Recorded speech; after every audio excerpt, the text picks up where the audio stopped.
Ok, tant pis. Donc voilà, exemple de modélisation du diagramme de classe. On s'est arrêté là et on était sur les différents types de relations. Différents, différents types, types de relations. Voilà, différents types de relations qu'on peut rencontrer dans la base de données. Donc on a vu ce que c'était la relation one-to-one, une personne pour un caleçon, une personne pour un slip. Donc là on va voir la relation one-to-many et on va prendre ici là par exemple une maison. Ok, par exemple une maison. Donc comment est-ce qu'on va lire ça ici? Tac, je vais enregistrer ça 102. Voilà. Comme ça on ne perd pas notre diagramme bureau. Donc ça c'est une relation one to many. Hmm. One to many. Je crois qu'on devait changer quand même personne ici là pour le mettre là. Et maison aussi pour le mettre ici là. Donc voilà, one to many. Ça on va enlever. Voilà. Magnifique. Donc voilà. Je disais qu'on lit de la droite vers la gauche. De la droite vers la gauche. Donc par exemple, ça c'est une relation one to many par exemple. 0. Je vais reprendre encore ici.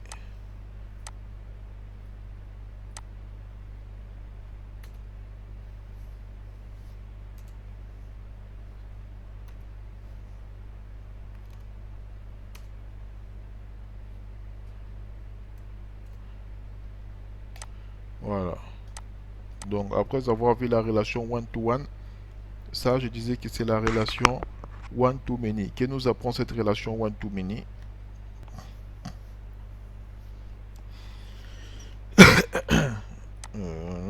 Enregistreur est ouvert. Voilà. Donc, je disais qu'on va baisser ça. Magnifique. Donc ça c'est la relation one to many. Donc cette relation one to many, qu'est-ce qu'on peut dire? C'est que une personne, hein, on vient lire ici, peut posséder plusieurs maisons. Comme plus, est-ce que vous voyez une personne? Une personne, ne regardez pas le chiffre 1 ici, je ne parle pas de ça, je parle de la personne même. Une personne peut posséder plusieurs maisons.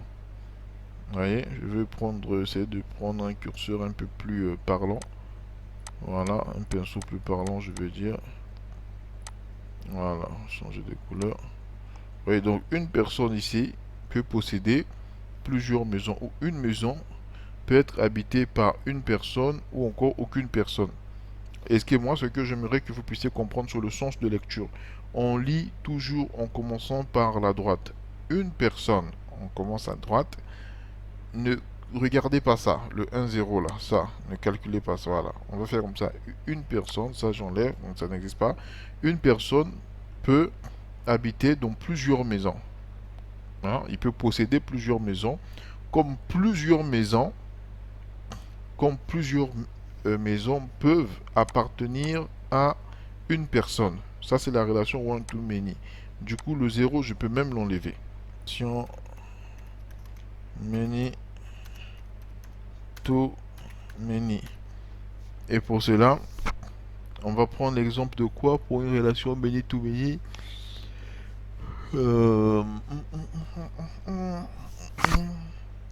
Pour la relation, quel type d'exemple de relation many to many?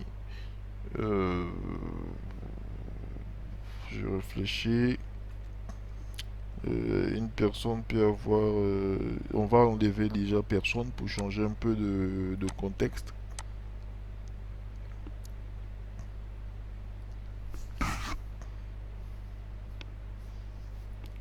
Voilà.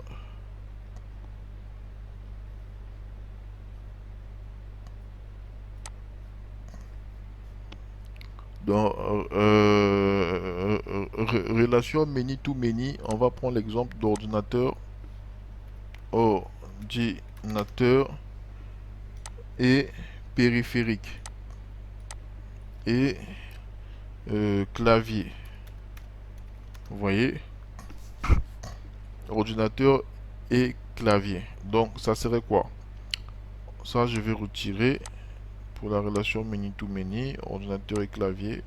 On peut dire comme quoi que non, un ordinateur peut avoir plusieurs claviers pour les ordinateurs fixes bien sûr. Vous voyez, comme plusieurs claviers peuvent appartenir à plusieurs ordinateurs. Donc c'est aussi simplement que ça. C'est ça la relation many to many. Un ordinateur, pas un ordinateur portable, mais même un ordinateur portable. Bon, un ordinateur portable, il y a un clavier qui est fixe dessus. Mais pour un ordinateur fixe, il peut avoir plusieurs claviers. Comme plusieurs claviers peuvent avoir plusieurs ordinateurs. Donc c'est juste pour illustrer un peu.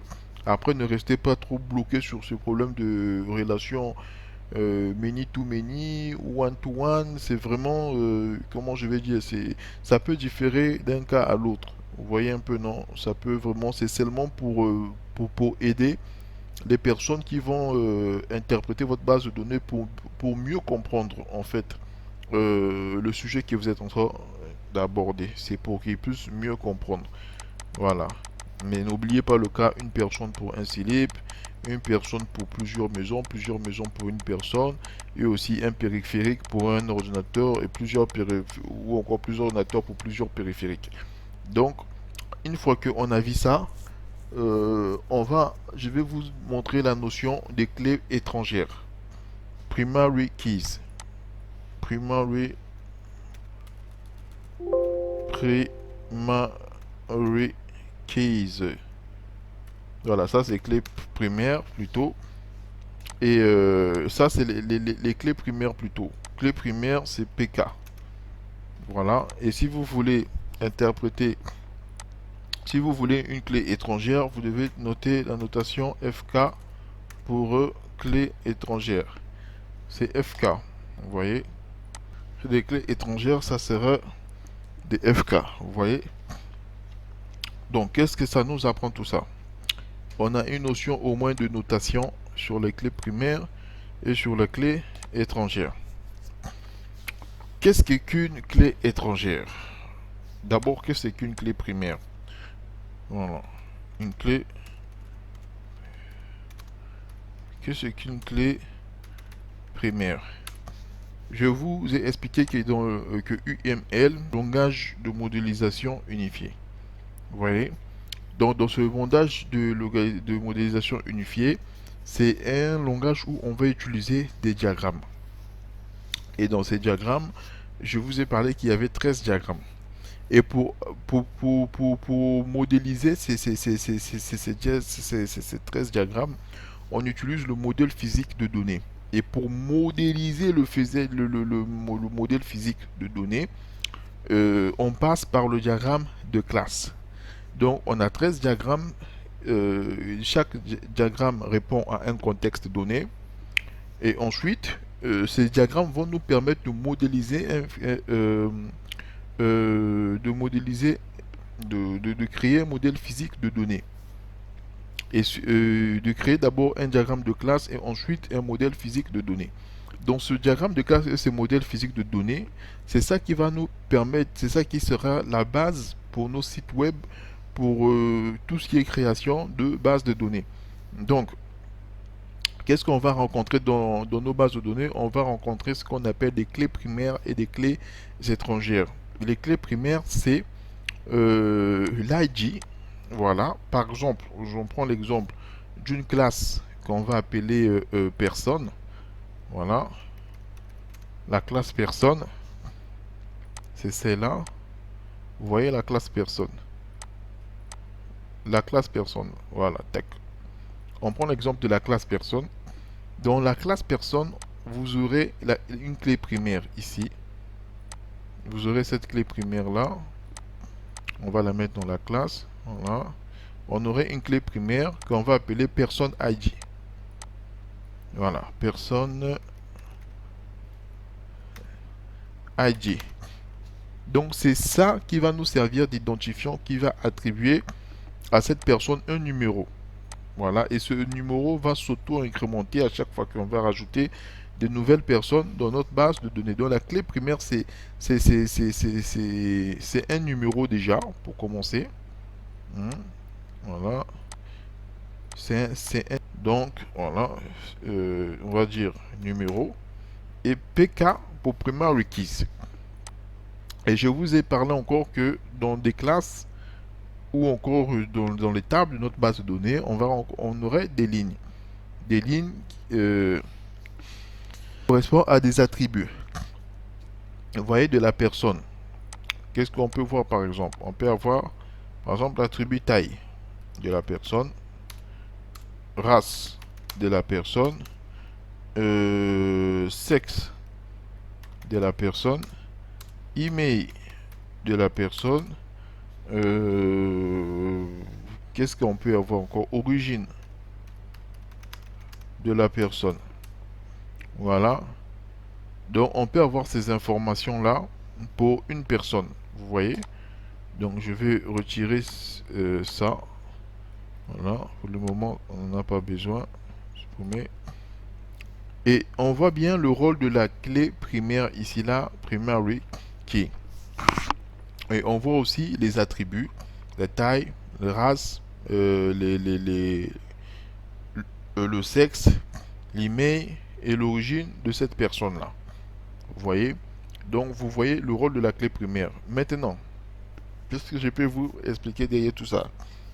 On aurait une clé étrangère, par exemple. Vous voyez? Pourquoi la clé étrangère?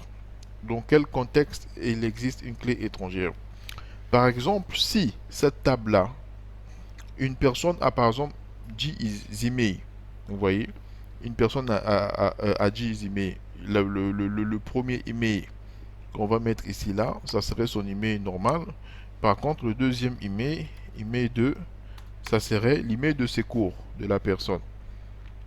Donc, on ne va pas à chaque fois venir dans la base de données pour venir modifier l'email que non, email 1, email 2, email 3, email 4, ça va nous faire beaucoup de travail. Vous voyez, non? On ne peut pas venir modifier à chaque fois dans la base de données l'email de la personne. Ça ne sert absolument à rien du tout. Maintenant, si la personne a peut-être ses comptes email, ou si on crée une application où il faut qu'une personne ait par exemple 3 emails, un email, deux emails de secours, on est bloqué. Vous voyez un peu, ou si, je ne sais pas moi, si la personne doit avoir 40 emails, c'est compliqué. Donc, pour pas avoir ces informations-là, ça peut être aussi un téléphone, hein. On sent au moins que la taille elle est unique, en tout cas elle ne change pas d'aussi vite fait. Pour pas avoir cet inconvénient, qu'est-ce qu'on va faire? On va créer une deuxième table que on va appeler comment? On va appeler cette table-là email. Voilà, vous voyez. Là, on va créer la table email ici.